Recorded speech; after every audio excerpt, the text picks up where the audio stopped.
Buongiorno! Today I'm in the heart of ancient Rome, nel cuore di Roma.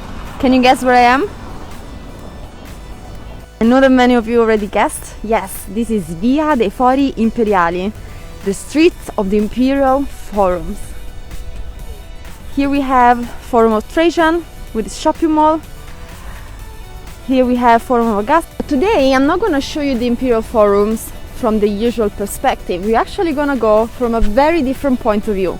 First, I want to give an idea of my surroundings. So where am I? Over there, Piazza Venezia, Victor Emmanuel Monument, and this street is Via dei Fori Imperiali, a street that goes in between the Imperial forums. Over there, the Forum of Caesar. Over there, the Forum of Peace.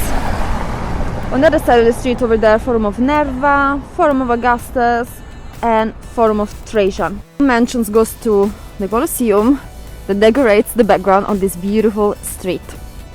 Do you find weird that there is a whole street cut in the Imperial forums in between? Well, imagine that until 1930s, here there was a whole neighborhood, the Alessandrino neighborhood, that was built on top of the Imperial forums, and it was demolished in 1930s. Until then, nothing of the Imperial forums was visible except from very few fragments. It sounds super crazy to you? Maybe it's gonna sound a little bit less crazy if you think that the whole city of Rome is built on top of ancient Rome. There's so many things that are still yet to discover, and they are below modern buildings. I was saying, here there was a whole neighborhood, 5,000 houses, and all those people living there, their houses were demolished and those people were moved elsewhere, mostly in the suburbs, unfortunately for them. So they went through from living in front of the Colosseum to living in the outskirts of Rome. Anyway, this was part of the project by Mussolini, the fascist dictator, that in the 1930s wanted to empty this old space to make a connection between the symbol of ancient Rome connected to his Palazzo Venezia, from where he was making his speeches. So as I was saying, most of the Imperial forums were invisible underneath the houses of that neighborhood, except from very few fragments. An example of that are the colonnacce, as we call them in Rome. These are the columns of the Forum of Nerva. And now I'm going to show you how they used to look before this whole area was excavated.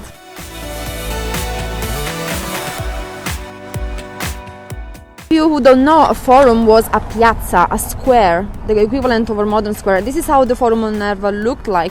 So these are the columns that we see today.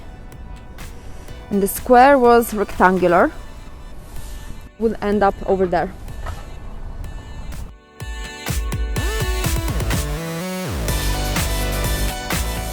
You know, schools are closed in Rome, so some students are doing lessons outside.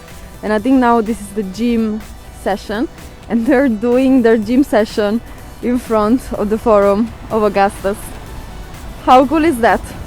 So this temple was entirely covered with Carrara marble. We can see still the marble of the steps and these beautiful columns on this side. And the Romans discovered at their own expenses that actually marble can burn. What Augustus did to protect this beautiful temple was to build a present wall just behind, made of tufa stone, a material that does not burn as easily as marble. So if you look at the present wall, you see some marks. For example, you see the shape of windows, the shape of a door, and also you see the mark of a roof. So what roof was that? Probably the first thing you think of is that must be the roof of the temple. Well, that is not the roof of this temple. As I told you, this neighborhood had 5,000 houses. They also had churches. There were about 5 churches, and one of them was built on top of this podium. So this mark is the roof of the church, but you wouldn't access the church from the stairs here, but on this door that has been closed. Are you curious to know how this wall looks on the other side? Shall we go? So I'm getting on the other side. This is the wall that we saw in front of, just behind Augustus' temple. So those are the columns of the Forum Nerva that we saw earlier. And these are the tufa stones right behind the Forum of Augustus. And here you have these clothes the columns of the Temple of Mars Ultor of the Forum of Augustus. If we move a little bit further, we find this door, and on top of the door, windows. You can see they are walled, they're closed. And these are the windows and door that you actually saw on the other side. So on the other side they're clearly closed, but here they look like you can actually go in and enter some kind of building. But what I want you to notice are the stufa stone blocks that have been put here when the Forum of Augustus was built in between the years 30 and 27 BC. And since then, they have been sitting here for almost 2000 years. So next time you visit the Imperial Forums, do not forget to check what lies behind those walls. I hope you like this virtual tour of the Imperial Forums. Let me know in the comments what you think. I want to hear your thoughts, and I'll see you tomorrow. Ciao!